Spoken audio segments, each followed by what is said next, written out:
हरियाणा में कुंवारों को पेंशन देने की घोषणा का औपचारिक ऐलान मुख्यमंत्री मनोहर लाल ने आज किया है। इस योजना में 45 से 60 वर्ष के अविवाहित पुरुष और महिलाओं को लाभ मिलेगा, जिनकी सालाना आय 1,80,000 से कम है। हरियाणा सरकार ने राज्य में कुंवारों को पेंशन देने का ऐलान किया था। वहीं आज मुख्यमंत्री मनोहर लाल ने इस योजना को लेकर अधिक जानकारी दी है। मुख्यमंत्री मनोहर लाल बताते हैं कि इसका फायदा 45 से 60 साल तक के अविवाहित पुरुषों और महिलाओं को मिलेगा। हालांकि पेंशन उन्हीं कुंवारों को मिलेगी जिनकी सालाना इनकम 1.80 लाख से कम होगी। सीएम ऑफिस की तरफ से तैयार रिपोर्ट के मुताबिक इस स्कीम से 1.25 लाख के करीब कुंवारों को पेंशन का लाभ दिया जाएगा। जिसकी उत्सुकता आपको पहले भी थी, आपने पूछा भी था, मैंने उसका कहा था जल्दी इसका उत्तर हम देंगे। और वो व्यवस्था ये है कि जो अनमैरिड लोग हैं, चाहे महिला हो चाहे पुरुष हो, 45 साल से लेकर 60 साल तक, यानी as soon as an unmarried person become 45, उसके बाद मंथली पेंशन का 2750 रुपया वर्तमान में वो भी हकदार हो जाएगा, बशर्ते कि उसकी इनकम 1,80,000 रुपये तक ही है। अब ये सिर्फ जो बीपीएल परिवार हैं उनके अनमैरिड लोग, चाहे महिला हो चाहे पुरुष हो, 45 से 60 की 2750 रुपये की पेंशन उनको मिला करेगी। वहीं हिमाचल के मुख्यमंत्री सुखविंदर सिंह सुक्खू द्वारा सतलुज का पानी हरियाणा में पहुंचाने के लिए रास्ता देने की पेशकश पर भी मुख्यमंत्री मनोहर लाल ने जवाब दिया। सीएम ने कहा वे हिमाचल के इस फैसले का स्वागत करते हैं, लेकिन प्रदेश इसे लेकर अच्छे से विचार करेगा। साथ ही उन्होंने इसे अनौपचारिक बयान बताते हुए केंद्र से भी इस बाबत मंथन करने की बात कही है।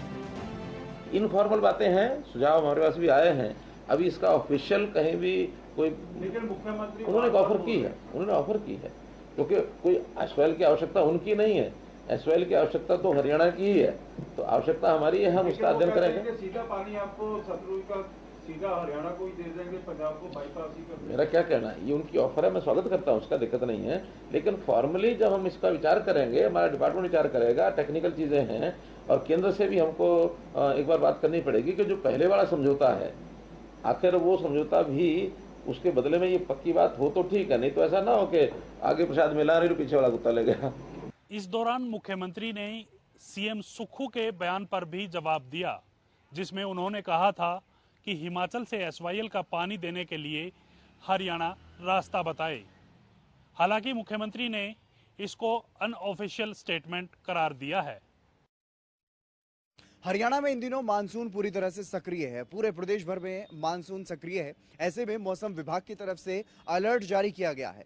बारिश को लेकर के अलर्ट जारी किया गया है। यूं तो पूरे प्रदेश भर में ही बारिश होगी, लेकिन 7 जिलों में तेज हवाओं के साथ भारी बारिश की अगले 4 दिनों में संभावना है।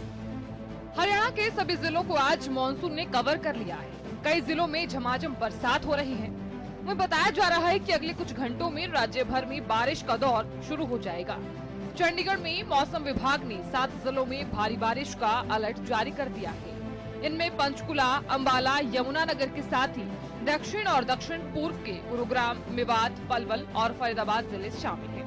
हालांकि पिछले 24 घंटों में भी कई जिलों में जमकर पानी बरसा है। इस दौरान यमुनानगर में सबसे ज्यादा 33.5 mm, महेंद्रगढ़ में 24 mm, अंबाला में 8.6 mm, करनाल में 6.4 mm, सोनीपत में 4.5 mm, हिसार में 4, भिवानी में 2.2 और गुरुग्राम में 1 mm बारिश दर्ज की गई है।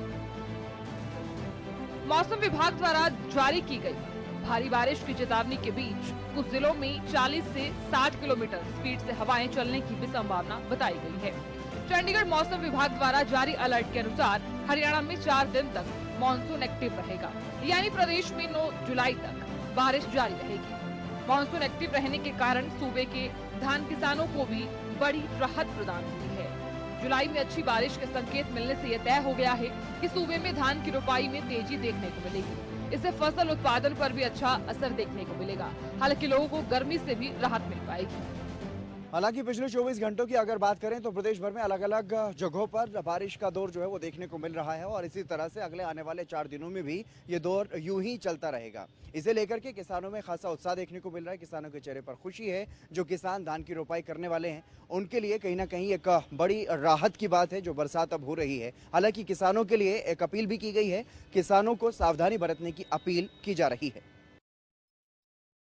राजस्थान में सीएम अशोक गहलोत और सचिन पायलट के बीच चल रही खींचतान को लेकर महत्वपूर्ण बैठक हुई। मल्लिकार्जुन खड़गे और राहुल गांधी इस बैठक की अध्यक्षता करते हुए नजर आए। इसके अलावा 28 शीर्ष नेता भी इस बैठक में पहुंचे थे। इस दौरान गुटबाजी खत्म करने को लेकर महत्वपूर्ण चिंतन किया गया। इस साल के अंत में राजस्थान में होने वाले विधानसभा चुनावों के मद्देनजर दिल्ली में प्रदेश कांग्रेस की एक बैठक आयोजित हुई। पार्टी अध्यक्ष मल्लिकार्जुन खड़गे की अध्यक्षता में कांग्रेस मुख्यालय में हुई इस बैठक में राजस्थान चुनाव का रोड मैप तैयार किया गया। कांग्रेस का पूरा ध्यान एक एंटी इनकम्बेंसी के असर के खिलाफ राजस्थान में एक बार फिर सरकार बनाने पर है। दिल्ली में हुई इस बैठक में 28 नेता शामिल हुए। वहीं राजस्थान के सीएम अशोक गहलोत वर्चुअली रूप से मीटिंग से जुड़े। इस बैठक में चुनाव पर चर्चा के अलावा अशोक गहलोत और सचिन पायलट के बीच दूरियों को कम करने पर भी चर्चा हुई। मीटिंग के बाद सचिन पायलट ने कहा कि हम राजस्थान में मिलकर चुनाव लड़ेंगे। सचिन पायलट ने कहा कि बैठक में तमाम मुद्दों पर विस्तार से चर्चा हुई है। उन्होंने कहा कि हमारी कोशिश है कि हम राजस्थान में दोबारा सरकार बनाने में कामयाब हो सके। लगभग 4 घंटे हमारी ये चर्चा हुई। आने वाले कुछ महीनों के बाद राजस्थान के विधानसभा के चुनाव में उन चुनावों के लिए क्या स्ट्रेटेजी होनी चाहिए, कैसे पिछले 25 सालों में लगातार वहां पर एक बार भाजपा एक बार कांग्रेस का जो प्रकरण चल रहा है उसको खत्म कर उन्हें दोबारा सरकार कांग्रेस की कैसे बने, इस पर बहुत सार्थक, व्यापक और महत्वपूर्ण चर्चा हुई। सभी मुद्दों पर हम लोगों ने डिस्कशन किया, बड़े खुले दिमाग से किया और मुझे बताते हुए खुशी है कि सभी लोगों ने ये कॉन्फिडेंस व्यक्त किया है कि हम अगले कुछ महीनों में मेहनत कर अपनी सरकार को रिपीट कर सकते हैं। और हमें लगता है कि राजस्थान के अंदर जो मुद्दे हैं उन पर हमारी सरकार ने भी काम किया है। हमारी पार्टी कार्यकर्ता बहुत मुस्तैदी से उन सब पॉलिसीज को, प्रोग्राम्स को दर दर पर लेकर जाएंगे। हमारा संगठन, हमारे नेता, हमारे विधायक, मंत्री सभी लोग मिलजुल कर। वहीं एक प्रेस कॉन्फ्रेंस करते हुए कांग्रेसी जनरल सेक्रेटरी केसी वेणुगोपाल ने बैठक से जुड़ी कुछ जानकारियां साझा की। उन्होंने कहा कि कांग्रेस अध्यक्ष मल्लिकार्जुन खड़गे की उपस्थिति में आगामी राजस्थान चुनाव को लेकर बैठक हुई। राजस्थान में कांग्रेस एकजुट होकर लड़ेगी। वहीं उन्होंने आगे कहा कि इस बार राजस्थान में एंटी इनकम्बेंसी के असर के खिलाफ एक बार फिर कांग्रेस की सरकार बनेगी। केसी वेणुगोपाल ने बताया कि इस बैठक में सचिन पायलट ने कांग्रेस की जीत का विश्वास जताया है। आगामी चुनाव होने हैं, इसे देखते हुए इस बैठक को काफी अहम माना जा रहा है। आपको बता दें कि इस बैठक में गुटबाजी को खत्म करने को लेकर मंथन किया गया है, जिसका असर भी देखने को मिला। बैठक खत्म होने के बाद सचिन पायलट ये कहते हुए नजर आए कि हम मिलजुल कर चुनाव लड़ेंगे।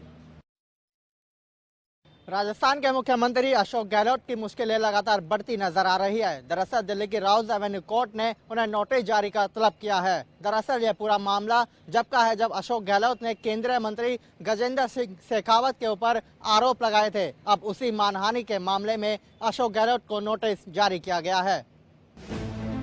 राजस्थान के सीएम अशोक गहलोत की मुश्किलें बढ़ सकती है क्योंकि दिल्ली की अदालत ने उन्हें एक केस में तलब कर लिया है। राउज एवेन्यू अदालत ने उन्हें एक मामले में शुक्रवार को अदालत में पेश होने का नोटिस जारी किया है। दरअसल केंद्रीय मंत्री गजेंद्र सिंह शेखावत ने गहलोत के खिलाफ आपराधिक मानहानि का मुकदमा दर्ज कराया था। इस मामले में अशोक गहलोत को अदालत में पेश होने के आदेश दिए गए थे। दरअसल केंद्रीय मंत्री ने हाल ही में कथित संजीवनी घोटाले पर टिप्पणी के साथ उन्हें बदनाम करने के लिए राजस्थान के मुख्यमंत्री गहलोत के खिलाफ आपराधिक मानहानि का मामला दायर किया था कि संजीवनी घोटाले में गजेंद्र शेखावत के माता पिता समेत उनका पूरा परिवार शामिल है। दोनों नेताओं के बीच लंबे समय से वार पलटवार का सिलसिला जारी था। गहलोत तो केंद्रीय मंत्री पर उनकी सरकार गिराने का प्रयास करने का आरोप भी लगा चुके हैं। संजीवनी घोटाले को लेकर दिए बयान के बाद केंद्रीय मंत्री शेखावत ने गहलोत के खिलाफ दिल्ली की अदालत में आपराधिक मानहानि का मुकदमा दर्ज कराया था। उनका कहना था कि अशोक गहलोत ने न केवल उन्हें बदनाम करने का प्रयास किया बल्कि मामले में उनके परिवार को भी घसीटा गया, जिससे उनकी भावनाएं आहत हुई थी। दरअसल आपको बता दें कि राजस्थान के मुख्यमंत्री अशोक गहलोत ने संजीवनी घोटाला मामले में आरोप लगाए थे कि इस पूरे मामले में और इस घोटाले में केवल केंद्रीय मंत्री ही नहीं बल्कि उनके माता पिता भी शामिल हैं। इसी को लेकर गजेंद्र सिंह शेखावत ने मामला कोर्ट में दर्ज करवाया था और उसी को लेकर अब ये सुनवाई होगी दिल्ली में, जिसमें अशोक गहलोत को तलब किया गया है। उत्तर प्रदेश को एक और वंदे भारत एक्सप्रेस ट्रेन मिलने वाली है। खुद प्रधानमंत्री नरेंद्र मोदी लखनऊ से गोरखपुर के बीच चलने वाली वंदे भारत को हरी झंडी देंगे। इस ट्रेन का ठहराव रामलला की जन्मभूमि अयोध्या में भी होगा। पूर्वोत्तर रेलवे की पहली वंदे भारत एक्सप्रेस को प्रधानमंत्री नरेंद्र मोदी 7 जुलाई को गोरखपुर से हरी झंडी दिखाएंगे। ये ट्रेन गोरखपुर से लखनऊ के बीच चलेगी। प्रधानमंत्री के प्रस्तावित कार्यक्रम के मुताबिक 7 जुलाई को रेलवे स्टेशन के प्लेटफॉर्म नंबर 1 से ट्रेन को रवाना किया जाएगा। गोरखपुर से लखनऊ के बीच ये ट्रेन अयोध्या में भी रुकेगी। इसलिए एक और जहां यात्रियों में भारी उत्साह नजर आ रहा है, तो वहीं राम जन्मभूमि अयोध्या के मुख्य पुजारी आचार्य सत्येंद्र दास ने भी वंदे भारत के लिए प्रधानमंत्री नरेंद्र मोदी का धन्यवाद किया है। आपको बता दें कि यह ट्रेन गोरखपुर से सुबह 6:05 पर रवाना होकर 8:15 पर अयोध्या और 10:15 पर लखनऊ पहुंचेगी। वापसी में लखनऊ से शाम 5:15 पर रवाना होकर रात 9:13 पर अयोध्या और रात 11:25 पर गोरखपुर पहुंचेगी। प्रधानमंत्री पहले दिन यात्रा करने वाले रेलवे स्कूल के विद्यार्थियों से बात करते हुए वंदे भारत ट्रेन का निरीक्षण भी करेंगे। रेलवे के अधिकारियों द्वारा दी गई जानकारी के मुताबिक वंदे भारत ट्रायल में हर मानक पर खरी उतरी है। मंगलवार को गोरखपुर से लखनऊ तक का 296 किलोमीटर तक का सफर इस ट्रेन ने निर्धारित समय से 17 मिनट पहले 3 घंटे 58 मिनट में ही पूरा कर लिया था। ऐसे में वंदे भारत की सौगात मिलने से रामलला के दर्शन करने वाले श्रद्धालुओं को भी काफी फायदा होगा। मंगलवार को ही गोरखपुर लखनऊ ट्रैक पर वंदे भारत का ट्रायल रन किया गया। खास बात यह रही कि ट्रेन ने दोनों शहरों के बीच 296 किलोमीटर का सफर अपने निर्धारित समय से 17 मिनट पहले पूरा कर लिया। मणिपुर लगातार हिंसा की आग में जल रहा है। एक बार फिर से भीड़ ने इंडियन रिजर्व बटालियन के शिविर से जो है हथियार लूटने की कोशिश की। इसी बीच सुरक्षा बलों और भीड़ के बीच में जो है झड़प होगी, जिसमें एक व्यक्ति की जान चली गई। मणिपुर में फिर हिंसा भड़की है। राज्य के थौबल जिले में उग्र भीड़ ने इंडियन रिजर्व बटालियन के एक जवान के मकान में आग लगा दी। इससे पहले 700 से 800 लोगों की भीड़ ने 4 किलोमीटर दूर वांगबल में IRB के शिविर में हथियार लूटने की कोशिश की थी, जिसके परिणाम स्वरूप सुरक्षा बलों के साथ हुई झड़प में 27 वर्षीय एक व्यक्ति की मौत हो गई थी। मृतक की पहचान रोनाल्डो के रूप में हुई है। सुरक्षा अधिकारियों ने बताया कि जवान ने अपना कर्तव्य बखूबी निभाया और दंगाइयों को पुलिस हथियार भंडार लूटने नहीं दिया। उन्होंने बताया कि जवान शास्त्रागार की सुरक्षा करने वाली IRB इकाई का हिस्सा था। पुलिस अधिकारियों ने बताया कि राज्य पुलिस और केंद्रीय बलों की एक संयुक्त टीम ने बुधवार को कांग पोकपी, इम्फाल पश्चिम और चुराचांदपुर जिलों में 4 बंकरों को नष्ट कर दिया। पुलिस ने एक बयान में बताया कि इम्फाल पश्चिम और कांग पोकपी जिलों की सीमा पर फैले क्षेत्र में दिन में अज्ञात बंदूकधारियों के समूहों के बीच गोलीबारी की सूचना मिली थी। अधिकारियों ने बताया कि सुरक्षा बलों ने स्थिति को नियंत्रित करने की कोशिश की और पहले आंसू गैस के गोलों एवं रबड़ की गोलियों का इस्तेमाल किया गया, लेकिन हथियारबंद भीड़ ने गोलीबारी शुरू कर दी, जिसके बाद जवाबी कार्रवाई की गई। उन्होंने बताया कि भीड़ ने शिविर तक आने वाली सड़कों को भी कई स्थानों पर बाधित कर दिया था, ताकि अतिरिक्त बलों को पहुंचने से रोका जा सके, लेकिन बल शिविर तक पहुंचे। अधिकारियों ने बताया कि भीड़ ने शिविर की तरफ आ रहे असम राइफल्स के एक दल पर भी हमला किया और असम राइफल्स के कर्मियों पर गोलीबारी की गई और उनके वाहन को आग लगा दी गई। गोलीबारी में एक जवान के घायल होने की भी सूचना है। इस झड़प में 10 अन्य लोग भी जो है घायल हुए हैं, जिनमें से जो है 6 घायलों की जो हालत है वो गंभीर बताई जा रही है और उन्हें इम्फाल के एक अस्पताल में जो है भर्ती कराया गया है। बता दें कि उग्र हुई भीड़ ने इससे पहले भी कई बार जो है शिविरों से जो है हथियार लूटने की कोशिश की है। मध्य प्रदेश के सीधी कांड में शिवराज सरकार अब डैमेज कंट्रोल में जुट गई है। मुख्यमंत्री शिवराज सिंह चौहान ने पीड़ित आदिवासी युवक को सीएम हाउस में बुलाकर उसके साथ मुलाकात की। यही नहीं, इस दौरान सीएम शिवराज ने उसके पैर धोए और आरती भी उतारी। मध्य प्रदेश के सीधी पेशाब कांड में आरोपी बीजेपी नेता के घर बुलडोजर की कार्रवाई की गई और उसके बाद सीएम शिवराज सिंह चौहान ने पीड़ित आदिवासी युवक से मुलाकात की। पीड़ित को परिवार समेत सीएम हाउस बुलाया गया। मुख्यमंत्री शिवराज सिंह चौहान आदिवासी दशमत का हाथ पकड़े हुए दिखाई दिए और सीएम हाउस के अंदर ले गए। यही नहीं, कुर्सी पर बैठाकर उसके पांव धोए, आरती उतारी और तिलक भी लगाया। सीएम शिवराज ने शॉल ओढ़ाकर उसका सम्मान भी किया। उन्होंने कहा कि मैं इस घटना से बहुत दुखी हूँ। मुख्यमंत्री ने कहा कि आरोपी को ऐसी सजा मिले जो मिसाल बन जाए। सीएम शिवराज सिंह चौहान ने इस घटना पर कार्रवाई को लेकर एक ट्वीट भी किया। उन्होंने लिखा कि एनएसए लगाया, बुलडोजर चलाया, जरूरत पड़ी तो अपराधियों को जमीन में गाड़ देंगे। बता दें कि मंगलवार को एक वीडियो वायरल हुई थी जिसमें एक दबंग शख्स आदिवासी युवक के मुंह पर पेशाब करता हुआ दिखाई दिया था। ये वीडियो वायरल हुआ तो ये बात सामने आई कि आरोपी बीजेपी का ही नेता है। शुरुआत में बीजेपी नेता इस बात को सिरे से नकारते रहे। हालांकि बाद में जब एक एक कर फोटो और वीडियो सामने आने लगे तो ये पक्का हो गया कि आरोपी है तो बीजेपी से ही जुड़ा। इसके बाद सीएम शिवराज सिंह चौहान ने एक बयान देते हुए कहा कि आरोपी की कोई पार्टी या जाति नहीं होती। वहीं खुद की फजीहत होती देख प्रदेश की शिवराज सरकार ने आरोपी बीजेपी नेता प्रवेश शुक्ला के खिलाफ एनएसए के तहत कार्रवाई करते हुए उसके घर पर बुलडोजर चलवा दिया। उसके बाद जब सीएम ने पीड़ित आदिवासी को कुर्सी पर बैठाकर उसके पैर धोए तो लोग इसे डैमेज कंट्रोल की कोशिश बताने लगे। अब देखना होगा कि आरोपी बीजेपी नेता के खिलाफ क्या कार्रवाई होती है। पीड़ित से मिलने के बाद सीएम शिवराज ने इस घटना पर दुख जताया। उन्होंने कहा कि बुलडोजर चलाया, एनएसए लगाया और जरूरत पड़ी तो अपराधियों को जमीन में गाड़ देंगे। हालांकि विपक्षी पार्टियां इसे सरकार का डैमेज कंट्रोल बता रही हैं। वर्ल्ड कप से पहले भारतीय क्रिकेट टीम वेस्टइंडीज के दौरे पर रहेगी, जहां पर 5 इंटरनेशनल T20 मैच खेलेगी, जिसमें बीसीसीआई ने युवाओं को मौका दिया है। कई युवा चेहरों को मौका दे दिया गया है, लेकिन जो कई सीनियर खिलाड़ी हैं वो कहीं ना कहीं टीम का हिस्सा नहीं रहेंगे। भारत में क्रिकेट वर्ल्ड कप को लेकर तैयारियां चल रही हैं। अभी से क्रिकेट फैंस पर वर्ल्ड कप का खुमार चढ़ा हुआ है, लेकिन इससे पहले भारतीय टीम वेस्टइंडीज का दौरा करेगी, जहां 3 अगस्त से 5 मैचों की T20 सीरीज शुरू होगी। इस दौरे के लिए बीसीसीआई ने टीम इंडिया का ऐलान कर दिया है। टीम की अगुवाई हार्दिक पांड्या करेंगे। हार्दिक पांड्या की कप्तानी वाली टीम काफी युवा है, जिसमें 30 से अधिक उम्र का एकमात्र खिलाड़ी दुनिया के नंबर 1 बल्लेबाज और टीम के उप कप्तान सूर्य कुमार यादव है। पूरी टीम पर डाल लेते हैं एक नजर। ईशान किशन विकेटकीपर, शुभमन गिल, यशस्वी जायसवाल, तिलक वर्मा, सूर्य कुमार यादव उप कप्तान, संजू सैमसन, हार्दिक पांड्या, अक्षर पटेल, युजवेंद्र चहल, कुलदीप यादव, रवि बिश्नोई, अर्शदीप सिंह, उमरान मलिक, आवेश खान, मुकेश कुमार। इस सीरीज में कई बड़े चेहरे टीम का हिस्सा नहीं लेंगे। रोहित शर्मा, विराट कोहली और रविंद्र जडेजा को आराम दिया गया है। जसप्रीत बुमराह, मोहम्मद शमी और मोहम्मद सिराज जैसे स्टार गेंदबाज भी इस सीरीज में नजर नहीं आएंगे। बीसीसीआई के इस फैसले के बाद जो फैंस है उनके बाजार, जो अटकलों का जो बाजार है वो पूरी तरह से गर्म है।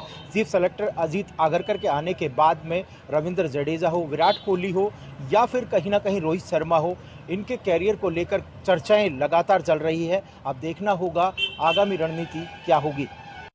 ट्विटर को कंपटीशन देने के लिए मेटा के मालिक मार्क जुकरबर्ग ने एक नई माइक्रो ब्लॉगिंग साइट लॉन्च की है, जिसका नाम है थ्रेड्स। ट्विटर की तरह आप इस पर भी फोटो, लिंक और वीडियो पोस्ट कर सकते हैं। आपको ये भी जानकारी दे दें कि ऐप लॉन्च होने के कुछ ही घंटों के अंदर अंदर इसके साथ लाखों लोग जुड़ गए। सोशल मीडिया फर्म मेटा के मालिक मार्क जुकरबर्ग ने बुधवार रात नई माइक्रो ब्लॉगिंग साइट थ्रेड्स को लॉन्च किया है। इसे ट्विटर का कॉम्पिटिटर माना जा रहा है। कुछ यूजर्स इसे ट्विटर किलर नाम भी दे रहे हैं। मेटा के सीईओ मार्क जुकरबर्ग के मुताबिक सिर्फ 2 घंटे में ही थ्रेड से 20 लाख लोग जुड़े हैं। 4 घंटे बाद इनकी संख्या बढ़कर 50 लाख के पार पहुंच गई है। थ्रेड से जुड़ने वालों की संख्या हर घंटे तेजी से बढ़ रही है। हालांकि फिलहाल इसे केवल 100 देशों में ही लॉन्च किया गया है। बता दें कि ट्विटर की तरह थ्रेड्स भी टेक्स्ट बेस्ड प्लेटफॉर्म है। इस पर 500 कैरेक्टर तक लंबे थ्रेड्स पोस्ट पब्लिश कर सकते हैं। इस पर लिंक, फोटो और वीडियो भी शेयर किए जा सकते हैं। वीडियो 5 मिनट तक लंबे हो सकते हैं। इस नए ऐप के जरिए कम्युनिटीज करंट और ट्रेंडिंग दोनों टॉपिक्स पर चर्चा करने के लिए एक साथ आ सकते हैं। इसके जरिए आप अपने फेवरेट क्रिएटर के साथ भी कनेक्ट हो सकते हैं। वहीं अपने आइडिया और ओपिनियन को शेयर कर आप अपनी एक लॉयल फॉलोइंग भी बिल्ड कर सकते हैं। बता दें कि हाल ही में ट्विटर पर पोस्ट पढ़ने की लिमिट तय की गई है। इस नए फैसले के अनुसार वेरिफाइड यूजर्स के लिए ये लिमिट 10,000, पुराने अनवेरिफाइड यूजर के लिए 1,000 और नए अनवेरिफाइड यूजर के लिए 500 कर दी गई है। ऐसे में उम्मीद की जा रही है कि ट्विटर को टक्कर देने के लिए लॉन्च की गई मेटा की नई ऐप में पोस्ट पढ़ने की कोई लिमिट नहीं होगी। अब देखिए, कुछ लोग तो थ्रेड्स को ट्विटर किलर का नाम भी दे रहे हैं।